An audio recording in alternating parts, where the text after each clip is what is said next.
بسم اللہ الرحمن الرحیم۔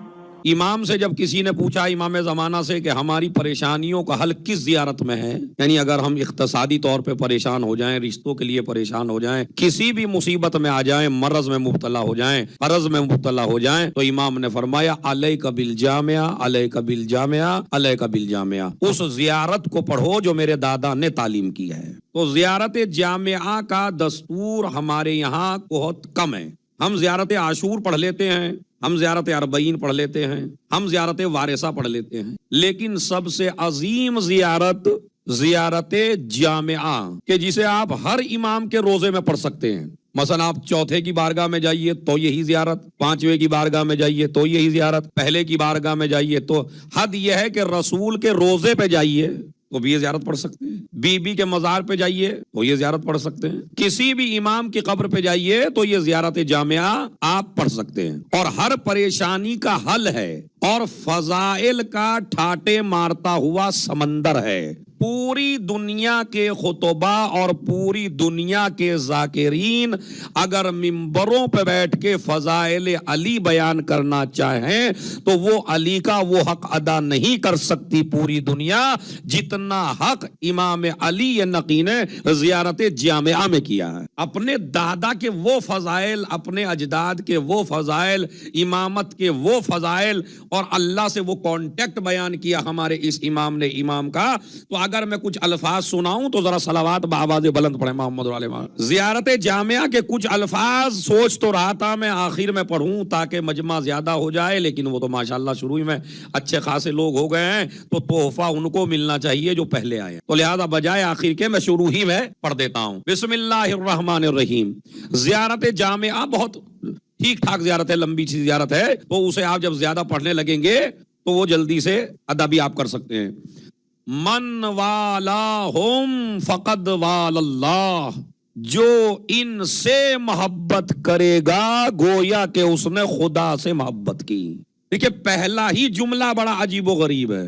اگر آپ مجھ سے محبت کریں تو گارنٹی نہیں ہے کہ آپ کی یہ محبت اللہ کے لیے بھی ہو جائے۔ آپ دنیا میں کسی بھی انسان سے محبت کریں لیکن اس انسان کی محبت اللہ کی محبت نہیں بن سکتی، اور اگر باپ کی محبت اللہ کی محبت بن جائے تو بیٹے کی محبت اللہ کی محبت نہیں بن سکتی، اور اگر بیٹے کی محبت اللہ کی محبت بن جائے تو پوتے کی محبت اللہ کی محبت نہیں بن سکتی، اور اگر پوتے کی محبت اللہ کی محبت بن جائے تو پڑپوتے کی محبت اللہ کی محبت نہیں بن سکتی۔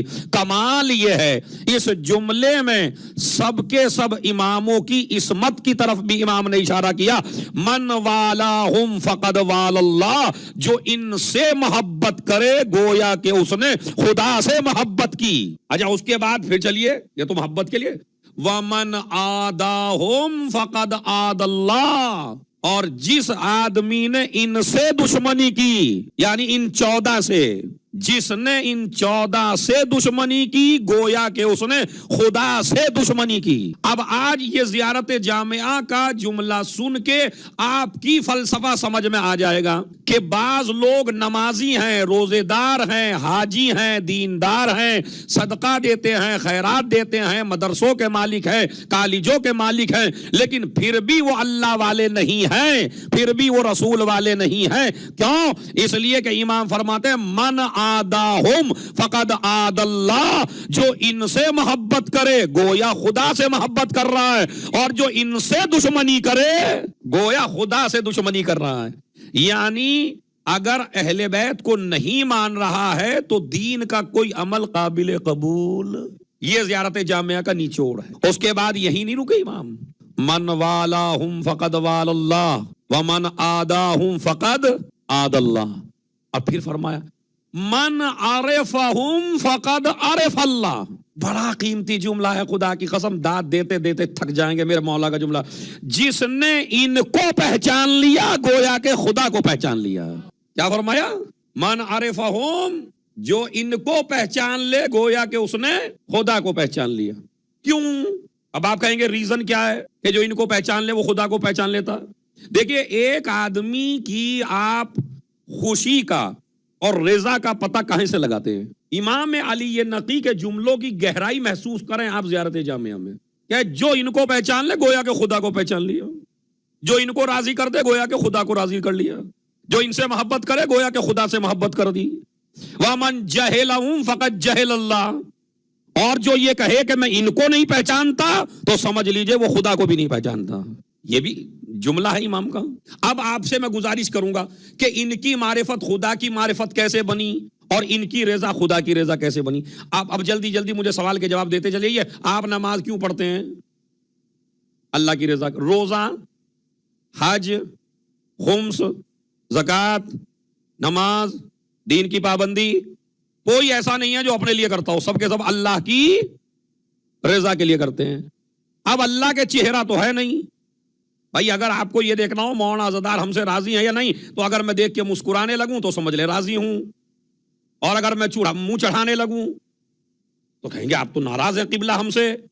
تو اس کا مطلب ہے ہر آدمی کے ناراض اور راضی ہونے کا پتہ اس کا چہرہ ہوتا ہے۔ اب ایک آدمی کے چہرہ ہی نہ ہو، ایک شخصیت ایسے ہے کہ اس کے چہرہ ہی، تو بتائیے آپ کیسے پتہ لگائیں گے یہ راضی ہے یا ناراض ہے؟ مطلب ایک آدمی کا سر کٹا ہوا ہے، اس کی باڈی کھڑی ہوئی ہے، تو آپ کو کیسے پتا کہ یہ ہم سے ناراض ہے یا خوش ہے؟ نہیں پتہ لگائیں گے نا، پتہ لگ بھی نہیں پائے گا۔ تو چہرے سے پتہ چلتا ہے کہ خوش ہے، چہرے ہی سے پتہ چلتا ہے کہ ناراض ہے۔ اللہ کے باڈی ہے نہیں، اس لیے کہ چہرہ ہوگا تو باڈی ہوگی۔ بھائی بہت بڑی فلسفی بحث ہے، ذرا اسے ذہن میں رکھیے گا، تھوڑا سا صلوات پڑھیں تاکہ یہ بحث آسان ہو جائے۔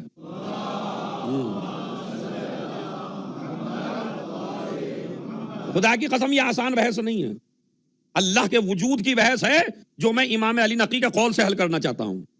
اور وہ کیا ہے کہ اللہ کے باڈی نہیں ہے، اللہ کے جسم نہیں ہے، اس لیے کہ جسم اگر پہاڑ جتنا بھی ہو تو پہاڑ بھی ایک جگہ ہے، دوسری جگہ نہیں ہے۔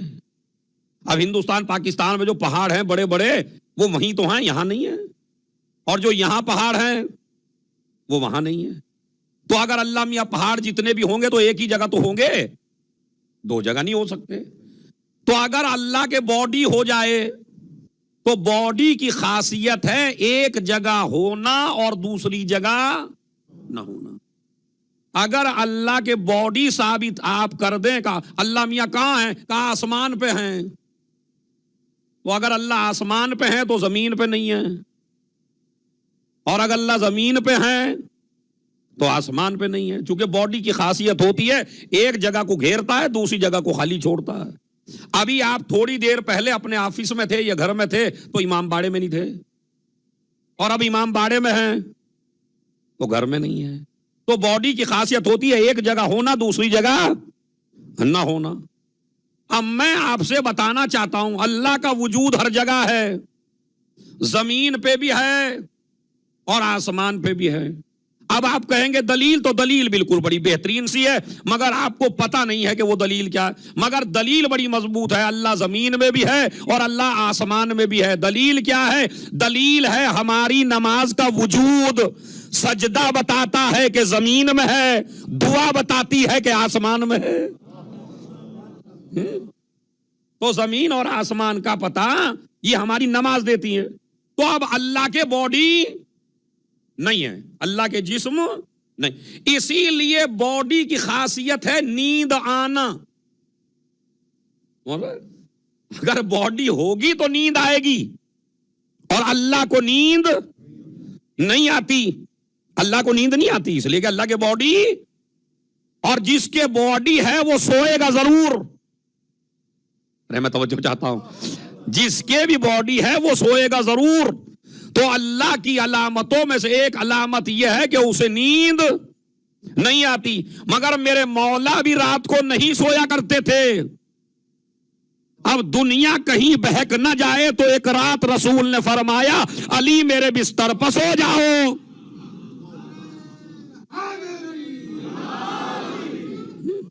صلوات بھیجے محمد اور آل محمد۔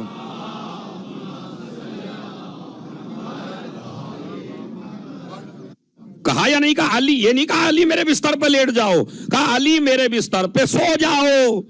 اور عزیزوں وہ سویا بھی ایسا تو اس نے کہا جیسا آج سویا۔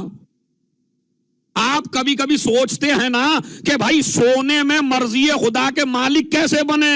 اما یہ سونا نہیں تھا، اگر نہ سوتے تو دنیا علی ہی کو خدا کہتی، علی نے سو کے اس کی توحید کو بچا لیا، سمجھ رہے آپ؟ تو لہذا اللہ کے باڈی نہیں ہے۔ اب جب اللہ کے باڈی نہیں ہے، اللہ کے چہرہ نہیں ہے، تو پتہ کیسے چلے کہ اللہ نمازوں سے راضی ہے، اللہ روزے سے راضی ہے، اللہ حج سے راضی ہے، اللہ تمہارے دین سے راضی ہے؟ امام نے سارے مسئلے کو حل کر دیا، کہا جو ان سے راضی ہو جائے خدا ان سے راضی ہو جاتا۔ تو پہلے دیکھنا پڑے گا آل محمد ہم سے راضی ہیں یا آل محمد ہم سے؟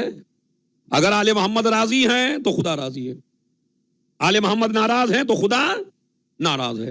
اس کے بعد پھر فرماتے ہیں بڑا عجیب غریب جملہ اسی زیارت کا، کیا فرماتے ہیں کہ جو ان کو پہچان لے اس نے خدا کو پہچان لیا، جو ان سے جاہل رہ جائے من اعتصم بہم فقد اعتصم باللہ، جو ان سے تمسک کر لے گویا کہ خدا سے تمسک کر لیا۔ یہ بھی عجیب و غریب جملہ۔ پھر فرمایا یہ تمہارے کتنے کام آنے والے ہیں، شہداء فی دار دنیا و شفعاء لدار الآخرہ، یہ آل محمد دنیا میں تمہارے اعمال کے گواہ ہیں، آخرت میں تمہارے شفیع ہیں۔